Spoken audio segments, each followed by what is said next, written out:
Hey, excuse me. $10 or mystery box?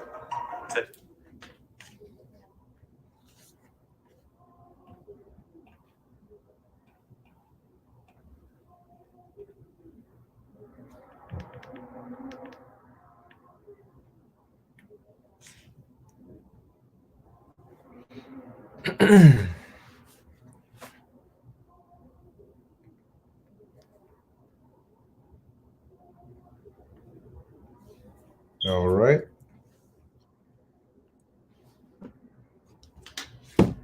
All right, Shalom. First and foremost, I want to give all praises, honor, and glory to Yahweh, Bahasham, Yahweh Shai, Bahasham, Racha, Kodash. Double honors to the elders and the apostles of Great Millstone, and peace and blessings to the elect. And as you can see in the title, maintain. Okay, maintain. And this is inspired by a thought that came to mind, and actually a list of different precepts. But the main thought that came to mind was maintenance.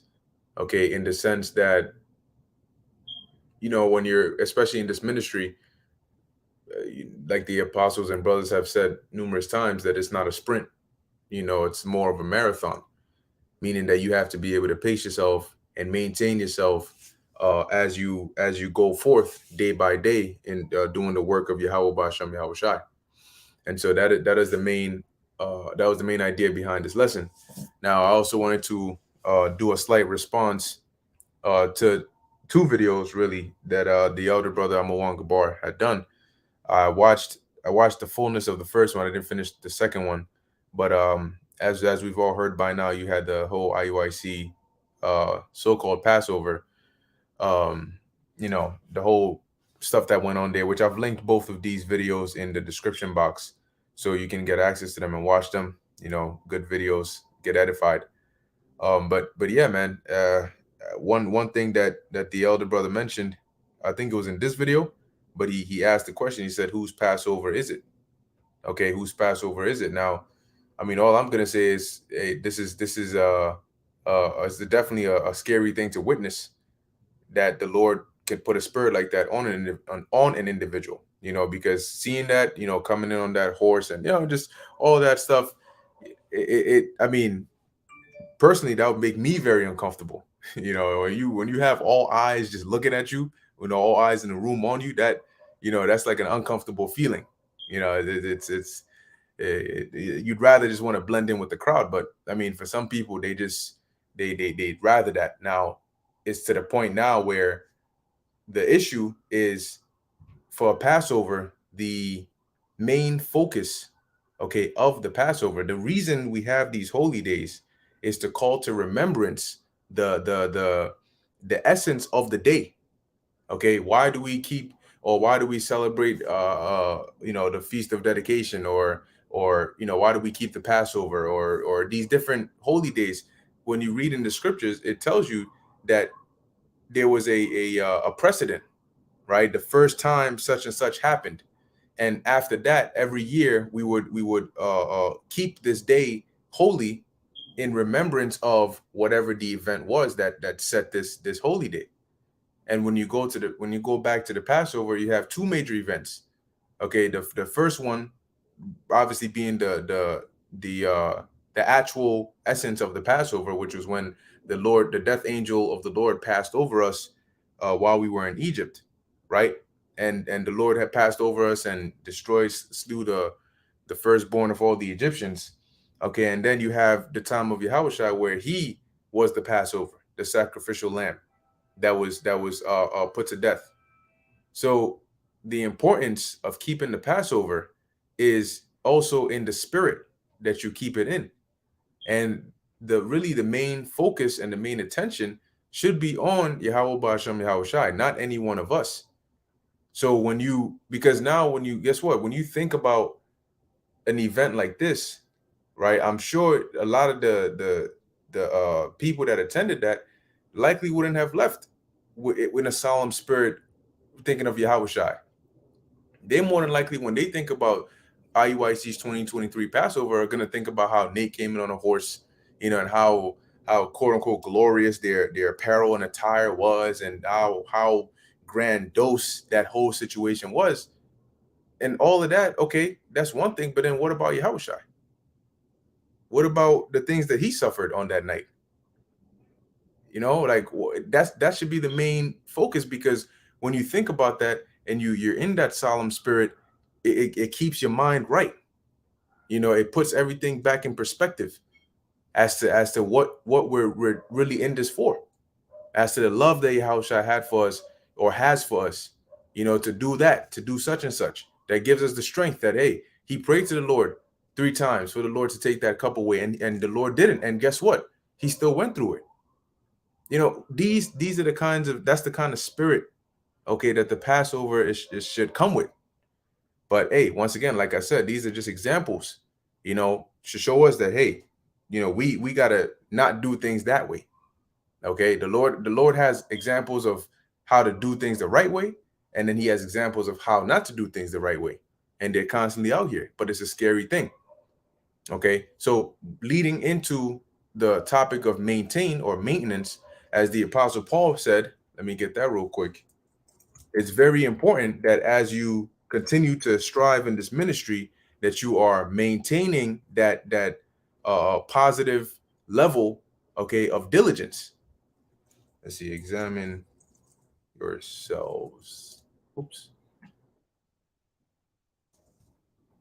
Yeah, this is 2 Corinthians 13 and 5. It says, examine yourselves whether ye be in the faith. Prove your own selves. Know ye not your own selves, how that Yahushua HaMashiach is in you, except ye be reprobates. So you have to prove your own self. You always have to check yourself to see, there should be certain checks that you're always making sure that are passing when it comes to your works or your purpose or the duty that you serve in the ministry of Yahweh Ba'Shem Yahushua. Checks, okay, what do you look like on this? Like your car dashboard, you have the different lights that come on. There's a check engine light, there may be the gas cap light, different things that come on and they alert you. And you're supposed to have some form of a mechanism like that where you're constantly checking. You get your car serviced, you go and change your oil, and you're able to do that when you're driving. You can tell when you need an oil change. Well, in this truth, you got to be like that. That way you can make, if you feel your car needs an oil change, you never change the oil. It's wearing down, you never get it serviced. You don't get a car wash. You don't, the battery is weak and all of these things. You're not going to be able to maintain that car. And before long, it's going to break down. But just like a car, with our journey in this ministry, you got to constantly check, okay, where are you lacking? Where can you improve? That's what you want to do. You want to always make sure that you're doing that. And for some, you're already doing what you're supposed to be doing. Right? For some, you every time you perform that check, okay, you're good here, you're good here, you're good here. You got to maintain that. Right? When you first come into the truth, your main focus is learning, understanding the milk, learning the breakdowns, correcting the ways that the things that you used to do in the world that you didn't know that you shouldn't have been doing. You're trying to flee from those and adjust and renew your mind. So there's a lot going on there. It's almost like you're playing catch up. But then after a certain period, you start to learn, you start to become rooted. Then it goes from, okay, it's not so much new things that you're learning, but now it's sort of just continuing to maintain what you have learned now. Now you've got the rhythm. So now you're continuing to maintain that rhythm. And that's very important, because that's when the endurance really begins. Right? You've done the test runs and everything. Now the endurance really begins. Everything you've learned, now you continue to go. All right. And that's very, very important, because that's how you make it to the end. If you endure, if you maintain those good works, because you may start off doing good, but if you fall off, that's it. You may start off doing bad and never get good. And that's also it. But once you catch that rhythm, okay, of all right, this is how I'm doing it. It's going well, and you can tell when the Lord is displeased with you versus when He is pleased with you. You can tell when you are doing what you ought to do versus when you're not. So this is where you want to build those good habits. You know, habits are things that you can actually you can build. You know, you make sure you do these things. Okay, and then it becomes a norm. It sticks with you. So you want to build those good habits that'll put you in a good place where you're how about Shami Shai. Now, leading back to the first point I made, this is one of the precepts that came to mind, right? Which is Ecclesiasticus 10 and 18. It says, pride was not made for men, nor furious anger for them that are born of a woman. Why was pride not made for men? Because what do we have to be proud of? We're imperfect creatures. Okay, there's, you know, literally, see, when you become proud, it's almost like putting a spotlight on yourself. And the thing that people don't see about putting a spotlight on yourself is that's when all your weaknesses, your impurities, that's when they really get magnified, because now you become scrutinized, because now everybody's looking at you. So that's when, oh wow, I never noticed his nose was that big. Shit. You know, or did he always have that mole under his chin? You know, that's when they start to really see it, because now the whole spotlight is on you being scrutinized. You don't want that, because you're here on stage as though, you know, you got all this going on, but as the Lord said, all our righteousness is as filthy rags. So really, the spirit that we're supposed to be in, pursuant to Micah, what's that, 7:7-9? I have sinned against the Lord. I have sinned against my power. I will bear the indignation of my power because I have sinned against him. So we're in the mindset of being serious, okay, and really being fearful, because Yahweh Hashem Yahshua is about to turn up. He's about to turn up real quick, hot and heavy, hot and heavy. Now this is the book of Galatians, chapter 6, verse 9. It says, "And let us not be weary in well doing." Now, when you're weary, let's look up what the BLB gives us for the word weary. So weary, it says, what's that? Ekakeo, to be utterly spiritless, to be wearied out, exhausted. Now, there are a couple of ways that this can happen to you, right? Which is one where you burn yourself out. You do too much. You're overzealous, and then it starts to work against you. And the scriptures talk about that, right? Be not over much righteous.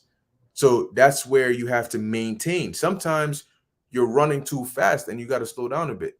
Sometimes you're running too slow and you got to speed up a bit. So there's a balance on both sides. You can be weary in the aspect of you're not in the spirit enough. So whenever it comes time, you're like, oh, now I got to go to camp, or oh, now I got to do a video. You know, you're feeling tired and worn out when you haven't really been doing much, and that's because your mind is not in the right place.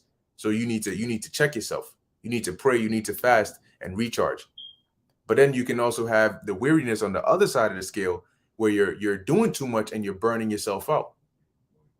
It is not human nature or really healthy to just sit and do one thing. If you say, I'm going to sit down, the scriptures say, blessed is he that readeth. Does that mean 24/7, 24 hours in a day, 7 days a week, you're just going to sit down and read?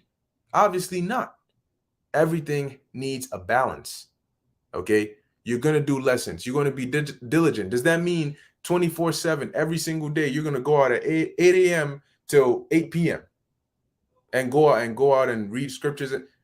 You're gonna wear yourself out, and then you're gonna be weary on that front, where now you're just exhausted. The scriptures tell you that much study is weariness of the flesh. So you need to balance it out to where you're doing things effectively, but you're not overdoing it. So you can do it right, and you can do it for a long period of time, because we're in this for the long run. We don't get to stop. We stop when the finish line gets here. So as it says, and let us not be weary in well doing. So that goes into how you balance yourself out. Because what we're doing right now is considered well doing, preaching the gospel, being diligent, being humble, fearing Yahweh Ba'Shem Yahushai, doing what pleases the Lord, not what pleases man, but what pleases Yahweh Ba'Shem Yahushai. These are all a part of well doing. And as teachers, first and foremost is learning and going to teach. Ezekiel the 3rd chapter, right? Eating the whole roll, which represents learning and understanding the scriptures, and then going out to teach. And why did the Apostle Paul say this? Because he goes on to say, for in due season we shall reap if we faint not.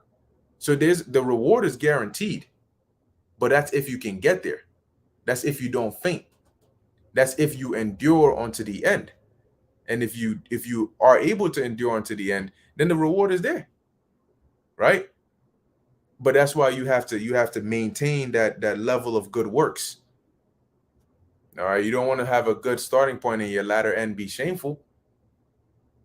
So I put in the word, or the phrase, he that overcometh.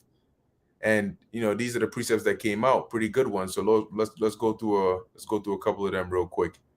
Okay, and Lord willing, it will be a quick exhortation video, because you need those exhortations every so often. But it's also important to always look at yourself in a balanced perspective.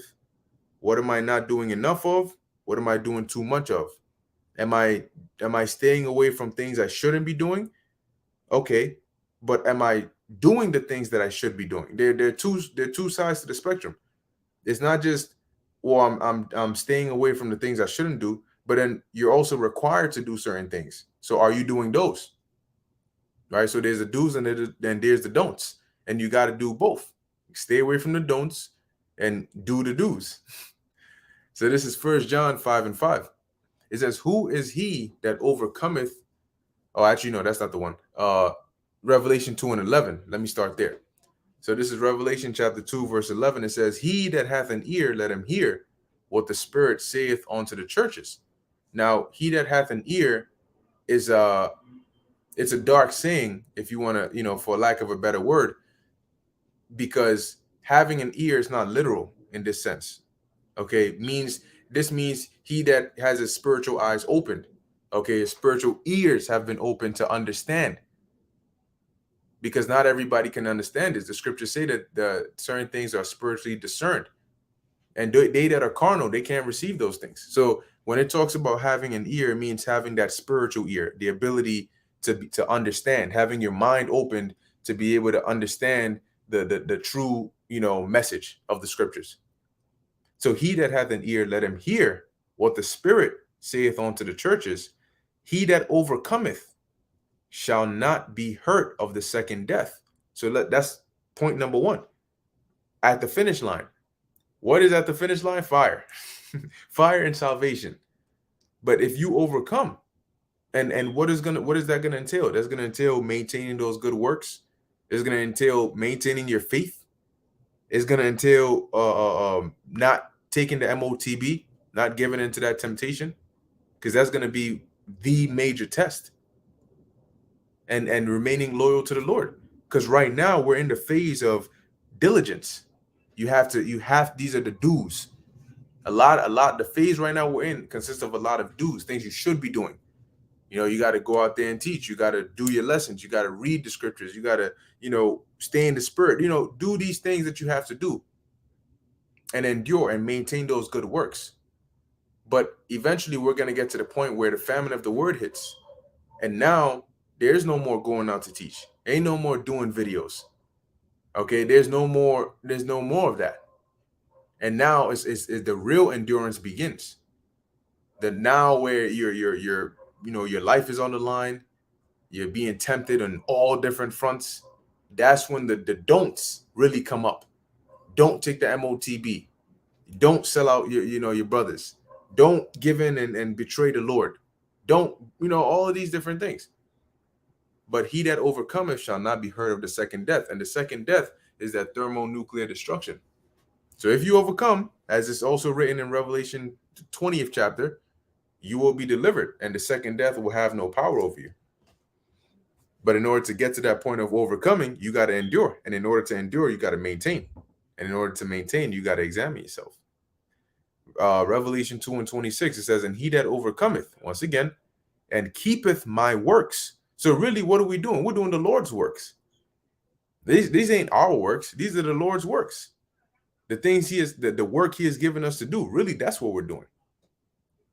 And that's why it's so important to make sure that it's about the Lord and not about you. Because when it gets to that point, it's like getting hired to work for somebody, and instead of doing what they're assigning you to do, you are trying to do your own thing on the job. What do you think is going to happen? They're going to say, look, my man, you working for yourself or you working for me? If you working for me, you're going to do this. If not, you can leave, you're fired, but you're free to go and do your job, whatever you want to do. You go do that. You go figure out your own payroll, and your own business and all of that. But don't do that over here. So eventually, what was really going to happen is a lot of people about to get fired. Not like they were really hired in the first place. Well, really, you could say they were, but they were hired for a different job. See, but what you got, you got a lot of janitors posing as, sales associates and stock associates and CEOs and all that. But then the Lord's going to come down and say, wait, hold on, your name ain't on the list of CEOs or in the list of managers. Revelation 2:26, it says, and he that overcometh and keepeth my works unto the end, to him will I give power over the nations. See? So you're not going to be hurt of the second death, and the Lord is going to give you power over the nations. That is authority, rank, and physical, spiritual power.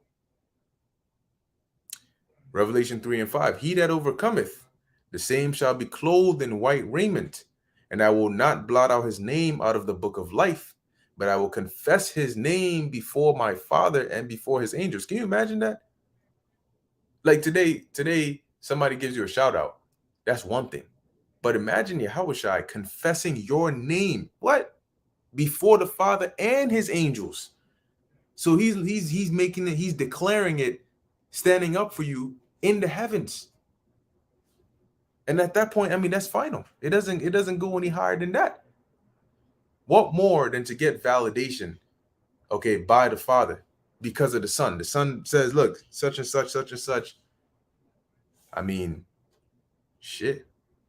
Verse 7, Revelation 21:7, it says, he that overcometh shall what? Inherit all things, and I will be his God, and he shall be my son. So there's a lot of benefits. There's a lot of pros and pluses that come with it, with overcoming. But it's a step-by-step thing. All right. There's still a ways to go, but you got to maintain yourself. You got to maintain that balance, which involves checking yourself. Okay, and involves, constantly examining yourself and making sure that you're staying on the right path and not falling down the wrong path and picking up bad habits instead of good ones, because it will affect you in the long run. Okay, so that was pretty much it. Lord willing, that was edifying and exhorting to the elect. We're pretty much almost there, as you can see, with all the different, literally the world is changing right before our eyes. A couple of years ago, this whole CBDC stuff wasn't out there like it is now. If you notice the real talks in the atmosphere, this is like a straight out of what they would call a conspiracy theory book. But now we're living it here in 2023. It's all happening before your eyes, literally. And it's just a matter of time before, if we're still allowed to do these videos, we'll be speaking about how the CHIP is literally out here and there are people taking it, and how we really just got just a few whatever time left. So, things are moving, man. Things are moving. Anyway, with that, Lord willing, this is edifying to the elect. In closing, I want to give all praises, honor, and glory to Yahweh, Bahasham, Yahweh Shai, Bahasham, Racha, Kodash. Until next time, Shalom.